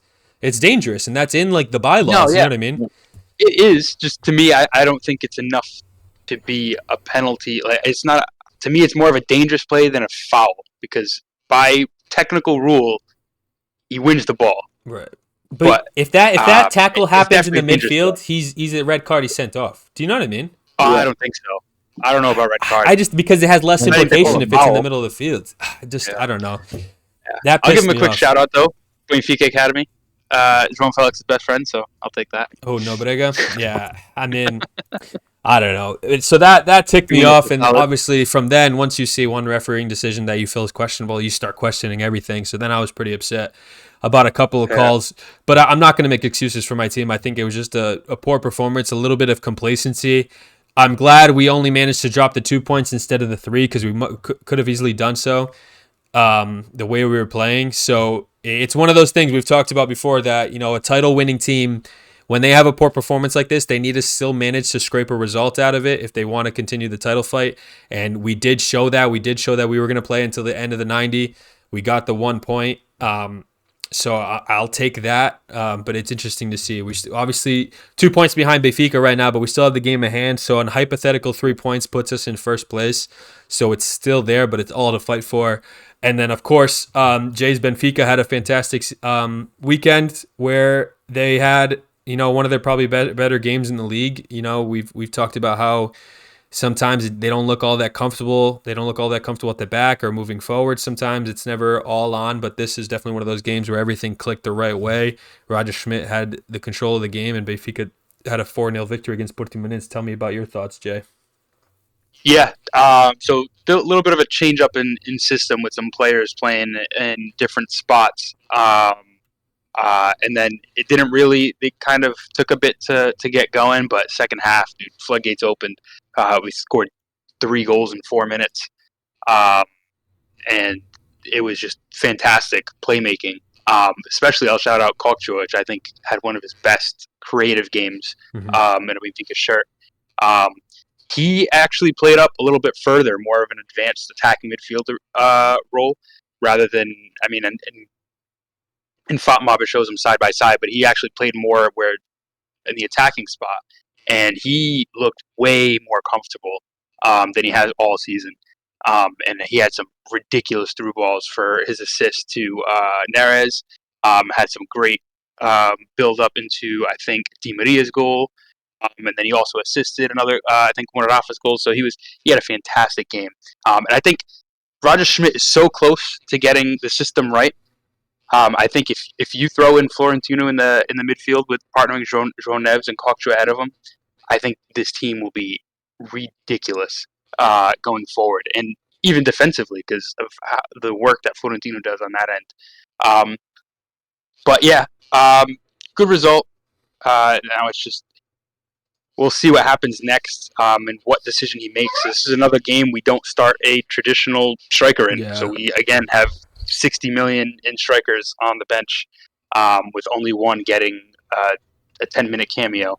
I lied, Marcus Leonardo's got a couple of minutes too. But yeah, we'll see how it goes because coming up next starts our little feud between me and Nate, where we're going to play each other 3 times in the next few weeks. So we start Thursday in Cup action. And my prediction is that the winner of whoever advances in the Cup will win the league. Because I think there will be some sort of mind games winning where the winning team is going to have the confidence because of how close the games are. I think they'll be the ones to end up winning the league. I have no such prediction, but I will say that I think the results itself will have implications based on who wins what leg or who wins maybe both legs or whatever it might be. I will say you mentioned the lack of striker thing. It seems like this is what Roger Schmidt is leaning to, which it's funny because, like you said, the 60 million worth of strikers sitting on the bench, and normally Benfica, when it comes to the transfer market as of recent, they spent good money and then used that money well, and now they're sitting with that huge pile of cash sitting on the bench, right? But it seems to be like this is what Roger Schmidt wants to do. He doesn't. I think he's making almost kind of sending a discreet message that he doesn't have full confidence in Arturo Cabral. I mean, we've obviously given Cabral a lot of shit, over the past couple weeks. Every now and then he puts in a good performance, but because Vitória Guimarães, right? You guys play this no striker formation, a little bit different to this tactically. You had actually options to play fullback, right? But now you didn't, so he changes it up just a little bit and tries it again, despite, arguably one of a pretty poor performance on the day against Vitória Guimarães. He tries it again against Portimonense, and it succeeds extremely well, right? Yeah. So I think this is what he's looking to do. I think this is going to be his go-to. I think we might even see something similar on Thursday, because I don't know if I trust Arturo Cabral to do it against especially 3 strong physical center backs in Sporting's lineup. That's Arturo Cabral's whole game, and I feel like we'd be able to take that away potentially. We wouldn't be able to, I don't think so, be able to deal with Rafa's speed if he's the one up front. So I think this is probably the way to go if Benfica want to get a result on Thursday. Yeah, we'll see. I know for this game specifically, I actually thought it was a really well thought out lineup, because Portimonense is more of a larger center back, a little bit slower, more of like a Premier League style center back type mold that they've kind of got back there. So the speed that we put up front is great, and then I think he also did really well in starting Neres on the left side, a left-footed player, when you have Auschwitz, a right-footed left back playing. So it kind of makes up for that attacking side. I think is a very intricate little thing that a lot of managers don't pay attention to. But I know Guardiola, at least the last few years, and when they were going crazy with City, was you always had somebody with each foot on both sides. So I think that's a little detail that I think was really important. That was one of the reasons he went with that lineup. But for this specific game, I thought it was a good decision. I am not sure if it's the best idea against Sporting. But there's benefits, but we'll see how it goes. Yeah, I think, honestly, it's a 4-0 win, right? But I want to say that the only thing I would be concerned about is the fact that it's 4-0 on paper, but you guys scored 3 in a matter of 4 minutes. You know what I mean? That was obviously a huge lapse in concentration for Portimonense. So, it like, while Benfica dominated the game and played well, it's interesting to see if they'll replicate that sort of dominance or try to against Sporting, because I mean Sporting I don't think will have a 4-minute lapse in judgment where Benfica will be able to score 3 goals. You know what I mean? Because it's almost like a 2-0 game if you don't if you don't just sit on your heels after the first goal scored. You know what I mean? But again, this is all me just trying to really reach and get some crazy football like Trying to cope. yeah, trying to see we'll see how that goes. That's some deep stretching analysis, but I don't know. We'll see. But I don't know why I'm out of focus. But we'll move to just a couple quick games. The rest of Europe was a little bit underwhelming. The Bundesliga not as exciting as it's been recently, but Leverkusen do get a good win again. They remain unbeaten. Xhaka had that sick goal. You guys see his celebration? Had the whole bench concerned that he was injured. If you didn't see it, he grabs his thigh and starts limping, and then you even see like the assistant coach, I think it is, and Xabi Alonso like get up off the bench and look at him, and then he starts celebrating, and Xabi Alonso starts laughing. And everything. Yeah, they were thinking about it already. He starts laughing it off. He did say in a post-match interview that he had done that in training, so I think Xabi Alonso had realized after a couple seconds, but that was pretty funny to see. His first goal, by the way, too, for Leverkusen, which is pretty cool. Yeah, gets him a match winner. So pretty dope. But the celebration was the highlight of the game. Oh yeah, absolutely, yeah, for sure. But you know what? He's been a standout performer, I think, in that Xabi Alonso team. He's been solid as a rock in that midfield, and I think this is a good like testament to his season so far, is the fact that he grabbed the winner for the day to keep them on that insane streak of form that they're in right now and keep that Bundesliga title ever so neatly in their grasp as of right now. But elsewhere in Germany, just quickly, we did have Stuttgart and Frankfurt, two teams that are trying to make their way toward the upper echelons of the table. Stuttgart remain in third, but do get a draw at the day, drop 2 points. But there's still a large gap between Dortmund, who haven't been of the best form. So Stuttgart still looking comfortable. And then Bayern, who have obviously we've put them on a lot of scrutiny, a lot of turmoil in their locker room, and now they are definitely looking to get out of that, get their spirits up after the win at the weekend over Leipzig, who was another team that's been struggling recently. So good on Bayern to get that. Maybe it puts them on a little bit of a roll in the league. But I don't know how you guys feel. I think the league might just be done and dusted at an 8-point clearance. Yeah, I think eight points is tough. Yeah. 8 points is going to be tough. It's going to take a pretty big collapse. You're talking about 3 games where they'd have to drop points in. And yeah, I don't see it happening the way it's going, and I think I have less confidence in Bayern being able to win out on top of that. So I think it should be done and dusted, but I mean, yeah, it's not over till it's over. But I've also saw some things that Boniface is back in training and back running and getting ready to get going. So I think once he's back too, it's curtains. I agree.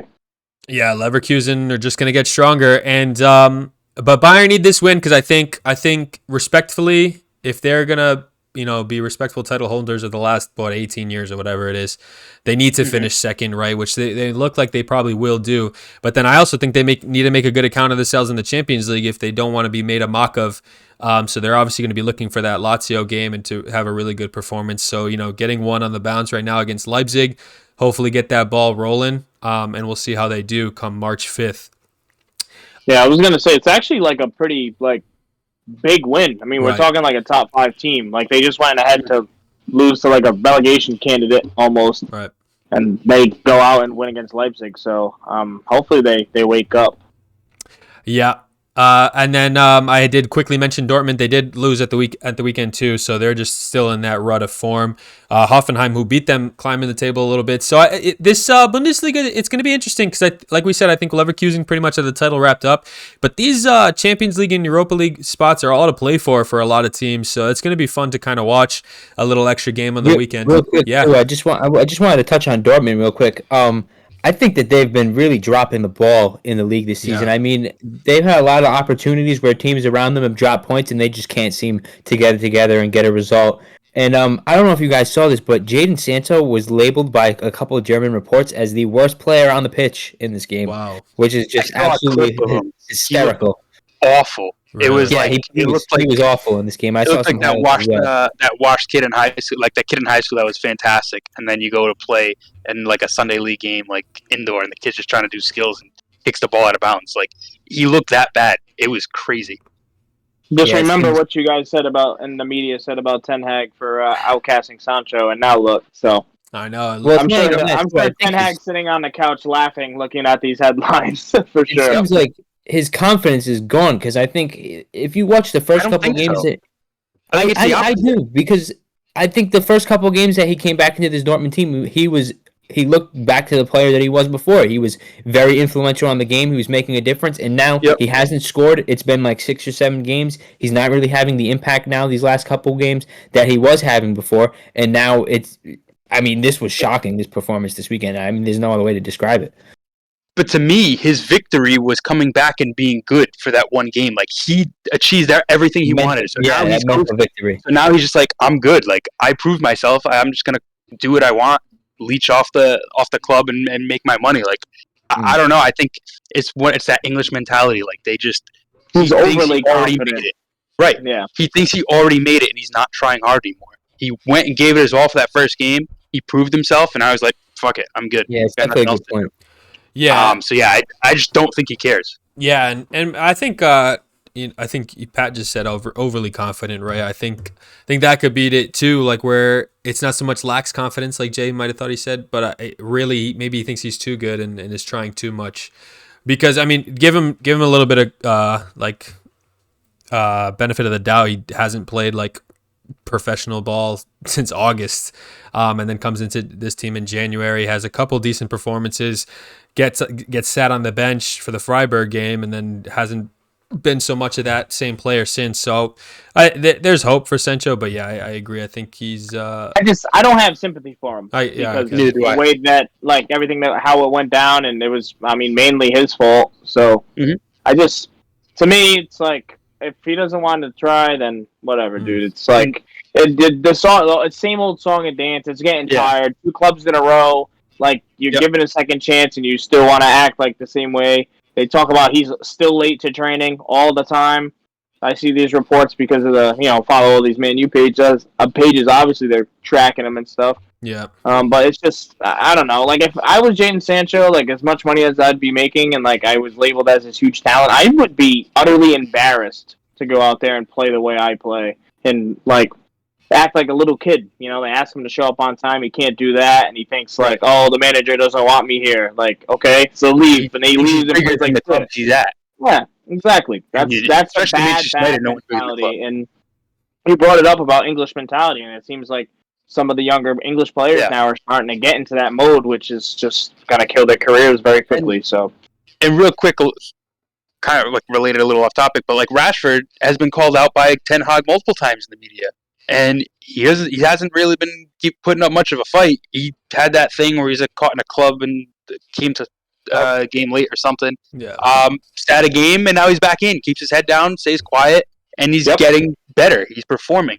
So that's the maturity that these players need to show, that they're just not doing it. It's some accountability they need to take on themselves, and yeah, I think you're going to very quickly watch Sancho's career kind of. You brought a great point up though with Rashford, right? Like they asked, what's the difference between Rashford and Sancho? They said we were able to handle our issues internally. Mm-hmm. Sancho wanted to basically come out to the media and start bad-mouthing the coach because he was pissed off that he was late. So Ten Hag was getting mad at Sancho for being late, tried to get him fit in training, and Sancho didn't like that somehow. So, but you bring up a good point. Like, Rashford was like, took it on the chin. Okay, fine, no problem. Go ahead. Comes back, scores a goal the next game. You know what I mean? Like, that's the mentality that the players need to have, not this like forcing a trade, forcing their way out that we see in a lot of sports nowadays. It's just very unprofessional for the amount of money these guys make. Yeah, one last bit of news in the Bundesliga. I actually wanted to bring this up earlier, but it has to do with the Liverpool position, actually, at the end of the season when Klopp is gone. I don't know if you guys saw it, but I saw a report that Xabi Alonso made a claim, or it's believed that he would actually prefer if he was going to leave Leverkusen to go to Bayern, then go to Liverpool. He doesn't favor himself to go to Liverpool. He'd actually rather go to Bayern. I saw this as well. So I think, I think it's a media thing. It would be the issue. So? I think he would prefer to be in a place where he's already recently loved at Bayern, and he's already had the success in Germany. You're right. So the pressure is much less. Correct. And he's not going to get as scrutinized because the second, granted, Bayern's a tough job. I mean, you get destroyed. I mean, Tuchel's Exhibit A, and every other manager since Guardiola, has really just been crucified anytime they have any bad run of form. So that part is tough, but I think he fancies his chances better there because I feel like you could win 4-0 in Liverpool, and somebody's going to find something wrong about it. And the English media and the English landscape is just not enjoyable for some of the other Europeans throughout there. Yeah.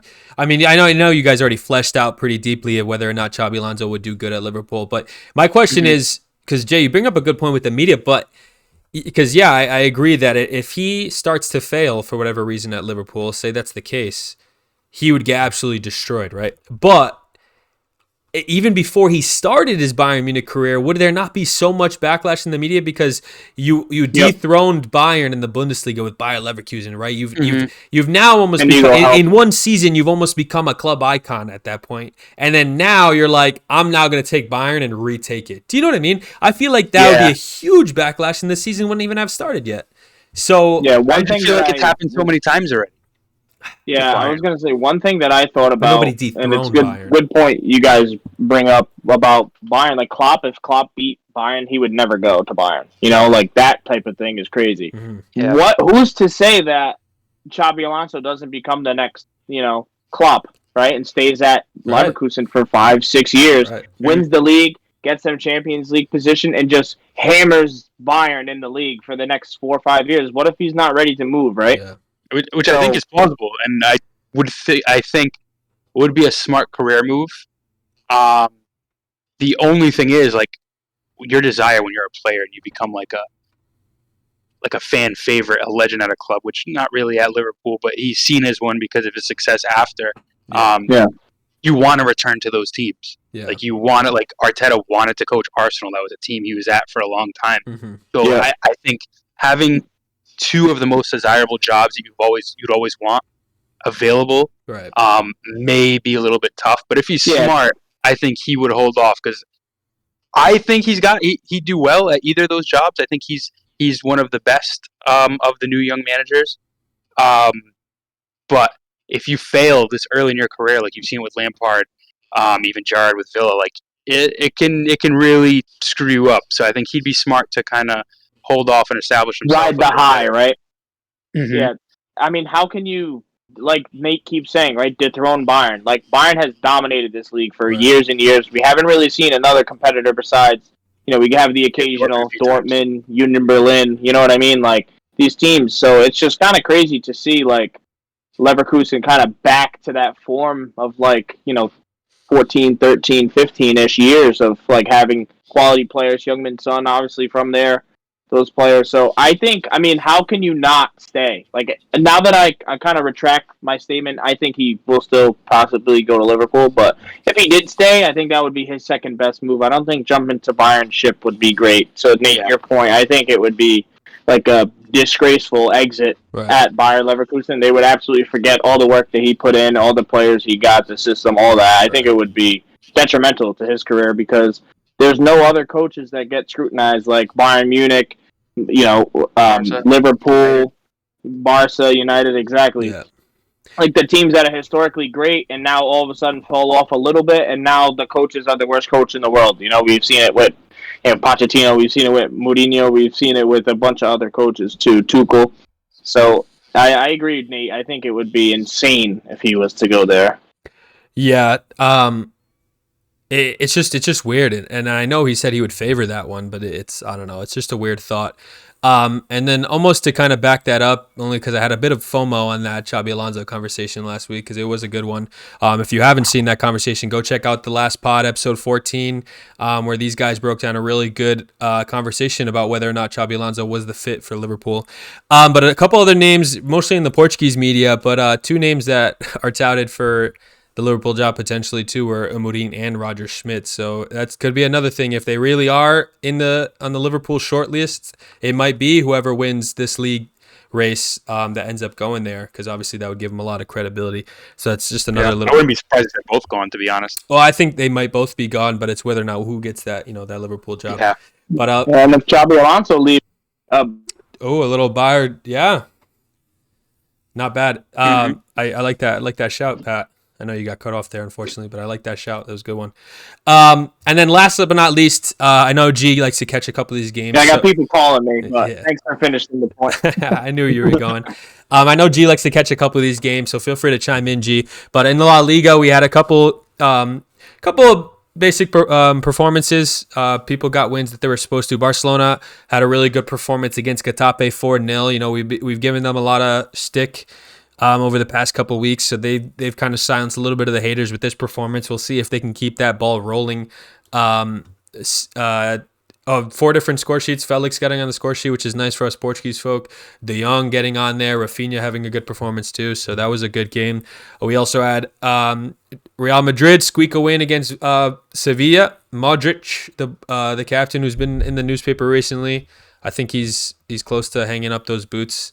But he showed why he's a club legend and why he's one of their best transfers after being marked, early on. For those football nerds who know that he was labeled one of the worst transfers in Real Madrid history and has turned out to be one of the better ones, I think. And then, of course, also Girona get a 3-0 victory. Obviously, we've talked about how they've kind of dipped a little bit, but they've recovered that early success that they've had. Savio, the new Man City man, who will be a Man City man at the end of the season, had a brace on the day. Jan Kutu, another good player, got an assist. So Girona looked like they should be able to get this ball rolling and have a nice finish to the end of the season. And then Atletico Madrid, who we've been giving a lot of crap to, who had an underwhelming performance in Europe, also got the draw at the weekend against Almeria, who are not the best side. So an underwhelming performance for them. G, did you catch any of those games? Or did you have any thoughts on those? Yeah, I did. I caught most of those games. The Real Sociedad, I want to say, I think that game is actually a huge result for Villarreal. They started out terribly this season, kind of similar to how Lyon started out in League One. They were flirting down there with relegation. Sevilla too, as well, who played Real Madrid. Also, they were pretty shit at the beginning of the season, and to see them compete as well as they did, both teams in these games, and be competitive with teams in the upper half of La Liga is a good sign, I think, for the league as a whole to see them back. I mean, they're both pretty historic clubs, I like to think, in La Liga. To see them performing well again is definitely a good sign. I wanted to say Barcelona too. I think that's actually a really good result for them. I think they've struggled a lot at the Montjuic this season. It's definitely not been the most welcome atmosphere for a home team, I would say, in terms of what it normally is like playing at the Nou Camp for Barcelona. So I think winning 4-0 at home, especially with the upcoming Champions League return leg against Napoli, I think that's a huge result for them. And I thought Betis, actually wanted to shout out Johnny Cardozo. He's an American international. I don't know if you guys are too familiar with him, but he's a player I've been a little bit aware of. Obviously, my brother and I do watch the Brazilian league a lot. He was at Internacional, I believe it was, last season. He's come over. He was born in New Jersey, went to Brazil, lived there pretty much most of his life. Obviously, kicked ball there for a while, and now he's made his arrival in the European game. He's up to 6 games now, I think, for Betis, and he's actually becoming a pretty influential player for them. Scored his first goal, and it was a brilliant goal in this game, too, for them to get the 3-1 win over Bilbao, which obviously they're no slouches either. As we, if you could keep an eye on our socials, we did post our little reel about how good Bilbao had been this season. But yeah, I thought it was a really, really good for Betis result for Betis, and nice to see an American international doing some things out in Spain. Yeah, so it was an interesting little weekend in Spain. So a couple of good names got on the score sheet, a couple of cool highlights of players this weekend. One last bit of football news. We did have, thinking of an American international, it's almost like perfect timing. G, good point. MLS got back this week. We're gonna keep an eye on that. Obviously, it's gonna be one of our summer things to watch as the other leagues go into their hiatus for a little bit. You guys have any predictions on who the better or the worst teams are going to be this season? We're not going to be covering the MLS too much until later on, but how do you guys feel going into it? If you guys have any thoughts at all, I gotta say, I'm super excited for the MLS this year. I think as I've gotten older, I don't know, paid more and more attention to it. I don't really know why that is, but yeah, I think I'm definitely really excited for the MLS this season. My hot take prediction is going to be that Inter Miami are going to struggle this year. I think they don't have the squad depth and quality, and I think overall they are not good enough to at least win the Supporter Shield or whatever it's called. I can't even remember, but whatever trophy they give for the MLS when you win most points into the season. I think if they get into the playoffs, win a one-off game when you have Messi in your team, you always have a chance. But in terms of amassing the most points over the course of the match weeks, I don't think they'll be able to do that. But I will be rooting for my Revolution. I'd like to see how good Caleb Porter does because I know he's very highly rated in America, in American soccer, and in the MLS. He's got a couple of trophies under his belt with the Timbers and the Crew. So I'd like to see him do some good things with the Revs this year. Yeah. Speaking of the Revolution, a name that a lot of people will be familiar with, Benteke got a hat trick against the Revolution this weekend. Which is funny to see him apply it straight in the States, but obviously he still got it at the ripe old age of, only 33. I thought he was a bit older than that, but that's not too bad. But yeah, Jay, what were you going to shout out? I was going to say, I'm already over this MLS season. The only reason I'm going to be paying attention to it is going to be for So Rare. But yeah, I mean, I don't know if you guys saw the Inter Miami game. Kim Kardashian and Kanye's son walking out with Messi. I think that's just a complete disgrace. I mean, that the kids walking out usually they're someone for the club or kids that is like a Make-A-Wish type thing, or it's like you're getting kids in there that to kind of like meet their idols and stuff like that. So to kind of buy it in something stupid, I'm over it. I'm all set. If I watch the games, Jason. I'm so sick of it. If I watch the games, it's going to be on mute because I think there's not a single good American commentator. Bingo. Here. That's why they don't know when to. Do it. They don't know when to let the game speak for itself. Right. They got to scream and they got to make it. I'm sick of it. So yeah, the MLS season is pretty much over for me. But no, just kind of half joking. But no, I think I'm going to pay more attention this year than most. I usually pick it up during the summer when there's nothing else on. Right. I'll try to follow a bit, but yeah, there's so many problems I have with the league as a whole. Yeah, the way it's run. That's just being one of them. Yeah. That I just have no interest in it. But when there's nothing else on, I'll pay attention. Yeah, I think I might watch some USL this year now that we have Rhode Island FC. Yeah, that's a good shout. So that I will pay attention to. We've got something to kind of look forward to there. So hopefully we can catch a game. Got a couple local lads on the team. Yeah. So that'll be sick too. Yeah, that's a good shout, Jay. If you guys don't know where this pod gets distributed out of, it is the smallest state in our great United States, Rhode Island, and we just got a new team into the USL, so that's gonna be fun. Opening match days in a couple weeks. It's not too far out. Yeah.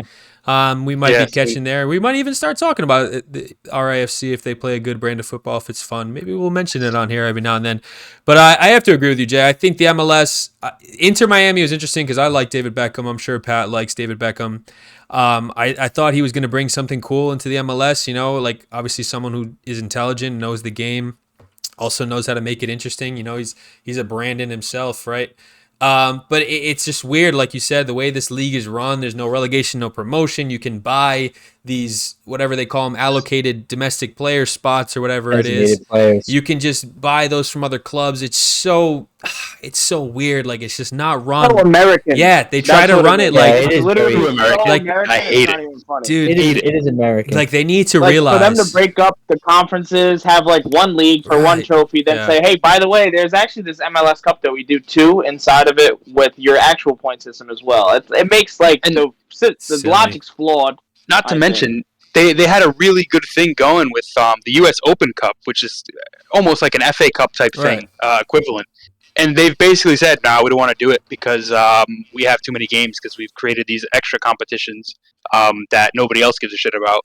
But we're going to ruin soccer for the entire country." So I'm sick of it. I lost hope on everything Yeah. MLS related. So Yeah, I think I'd like to sit down and on a lighter week when we have less to talk about. We could have a whole breakdown. summer Yeah, topic. a good conversation. We'll Definitely. definitely get into that. Definitely check out that episode when it does eventually come out. But as far as the MLS season, I know your brother feels the same way. I have a Timbers jersey back here. I'm a little bit of a Timbers fan. I got family over there.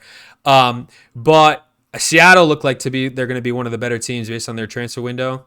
So that's going to be a team I'm going to be looking out for. Pat, I don't know if you have a shout for a team that you think might be able to have a really good season. I don't know if you follow it too closely, but Honestly, like this is gonna sound crazy off of one game. I know they beat the Revs, but I actually kind of like DC United's team. I think they have a couple tenured players. I mean, they have Portuguese left back and Pedro Santos. So I mean, I'm familiar with him. I'm familiar with their defensive midfielder, Click from Poland. So I mean, there's a couple players that actually kind of enticing me a little bit. So I think that's the thing about MLS. I think that's most intriguing this year. Obviously, if you can look past all the bullshit, like you guys just said, Jason specifically. But if you just want to watch games, you'll be surprised to see some of the names on the team sheets for sure. And it's definitely. Oh, yeah. I mean, the quality isn't the best, I would say, but I think the quality not being the best is what makes the games so entertaining sometimes. Mm-hmm. So you guys will laugh though. I was gonna say, you bring up like a perfect point because I was gonna mention this. Like during the Inter Miami game, I watched a little bit of the game, like some of the highlights, because I'm not subscribing to Apple TV to pay Messi my subscription. But the center back partnership of LA Galaxy is Yoshida and Caceres. Martin Caceres. Yeah, it's like it's insane. I was like laughing because Diego Fagundes is playing right wing. Obviously, a Revolution player, former. So, and then they still have Ricky Puig in the middle. So it's just like LA Galaxy team has a bunch of players who we've seen, and it's just fun to look through some of the squads and see the players that are on display in the MLS. Sometimes it's just really there's some names that are really catch you by surprise. I have to say. Yeah. Yeah, absolutely. And with that being said, we will close out with our usual 5-a-side, where we pick out our 5 best players of the week. If you don't know how it goes, we have a goalkeeper, a defender, midfielder, and forward, followed by a flex position or an honorable mention that usually plays in the outfields. And we always start this by handing it over to Gianluca, who is our resident goalkeeper expert. So, did you have a name you wanted to shout out there for?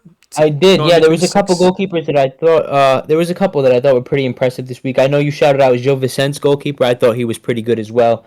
I thought Ederson was good for Man City. I know I really don't rate him as the best shot stopper, but I thought he was pretty good in that game in terms of actually being a goalkeeper for once. But I think my shot's got to go to Kilman Kelleher. 9 saves in a cup final, taking home a medal. I think that pretty much speaks for itself. Really, I don't know how you can argue with that, really. Yeah, I think winning a piece of silverware and being an integral part of it, especially as a goalkeeper, and keeping a clean sheet, right? And as a goalkeeper, you don't always get the credit for that kind of stuff. You know what I mean? Usually, it's the game-winning goal scorer, like we gave credit to Van Dijk, and we obviously are going to talk about him probably in the defensive position. But yeah, I'm good with Keller. I like that. It's a good shout. Right. And I think you have to also factor in he's stepping in for probably the number 1 goalkeeper in the world now too. Right. So. Mm-hmm. So that's big shoes to fill for sure. Huge. Big gloves, we should say. Big gloves. For defender, Pat, you obviously a defender yourself. I don't know if you have a name or two to throw out there. I think you might have one that I'm thinking of as well. If you want to go ahead and give us your thoughts.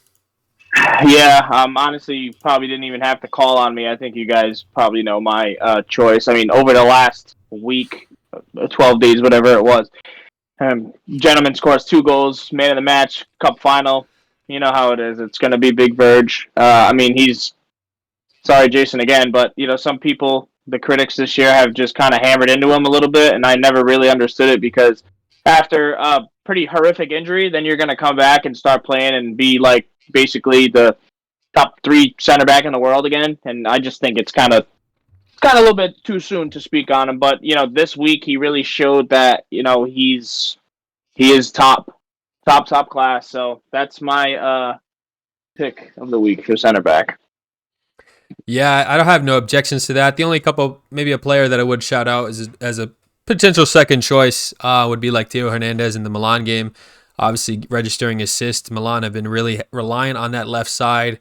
With Leao not fully putting out every week, Hernandez has been really, really good coming out. But yeah, I think credit to where it's due to Van Dijk. 2 goals in 2 games is usually something you say about a forward, not your starting center back. So definitely a good shout for a defensive position. For midfields, Jay, I'll give you the first thought if you want to throw a name out there, or if anybody else has a name they really, really want on this list. Yeah, so I'll just ask real quick if we're going to include today's City performance in under consideration. Because if we are, I think the next 2 are pretty self-explanatory. We're not really big on the FA Cup, but I mean, we can just talk about it. I mean, 4 assists and 5 goals is hard to ignore. That is really hard to ignore, no matter what. But if I'm going to give a shout, I'll mention a quick Benfica shout. Kokchu, I thought he had one of his best games for Benfica. There was another one that's now slipping my mind. I don't know if you guys have any other shouts while I try to recall who it was. I was going to say the kid from Bologna had a good game, Fabian. I know he was the man of the match in the game. So against Hellas Verona, Bologna's player. So he had a goal and an assist. He's had a sneaky good season, that kid. I wasn't even going to shout him. I was going to shout Iwobi. I thought Iwobi was fucking fantastic against me at United. I think he's another one who's had a sneaky good season. He's really kind of remade himself really as a center midfielder now, and he's great, I think, in that middle of the park role. Yeah, I'll also throw in the one I was thinking of was Shaka. I thought he had another good game. Yeah, I was just so I am good with either of the 3. I'll let you guys decide whether we're considering the cup performance from City or not. I kind of want to leave the cup performance out. I think we'll get more into the FA Cup in the latter stages. And I think I want to do mostly league performances, have a little bit more weight at this point. I like the Granit Xhaka shout because I do too. I think he wins that game. Celebration. Yeah. The celebration from a comical point of view, but also because Bayer Leverkusen obviously are trying to maintain their absolute dominance of the league. And obviously a win's better than a draw, getting a goal-scoring goal of that caliber too, because it was a really, really good goal. I think is worthy, unless you want to critique, because I know Kokchu did get 2 assists on the day, so it's not bad either. I'm happy with either choice. Yeah, I'm good with either. I'll let my Benfica biases to the side, and I'll give it to Xhaka. I'm actually glad you did it, because actually my shout, I didn't want 2 Benfica players in there. I'll have a shout for forward, unless you guys have another one, which I'm pretty sure there'll be a couple. Rafa Silva, playing as a makeshift striker, not his natural position, does get 2 goals and an assist. So that's 3 direct goal contributions. That's a pretty good shout, I think. And I'm glad we didn't pick Kokchu, because it would have broke my heart if I had to see 2 Benfica players in this list. But I'm sure we have a couple other forwards. Because Dybala scored a hat-trick. Dybala did score a hat-trick. I did forget about that.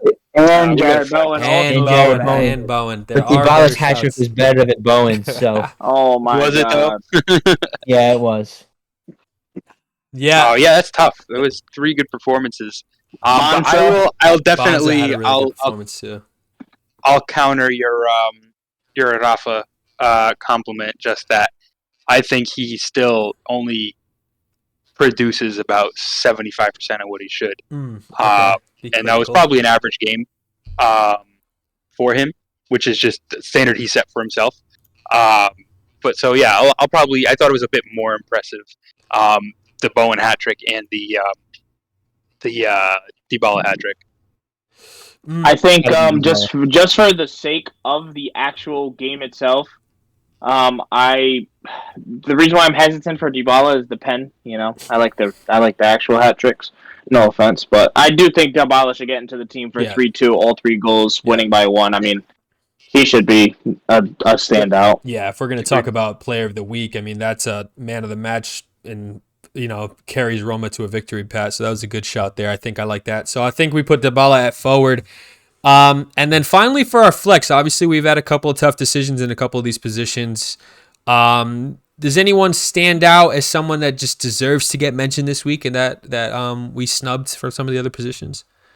Just right off the bat, anybody have a name? Maybe Savio. Savio had 2 late goals in the game for Girona, and we talked about him going to City at the end of the season. Obviously part of the City group.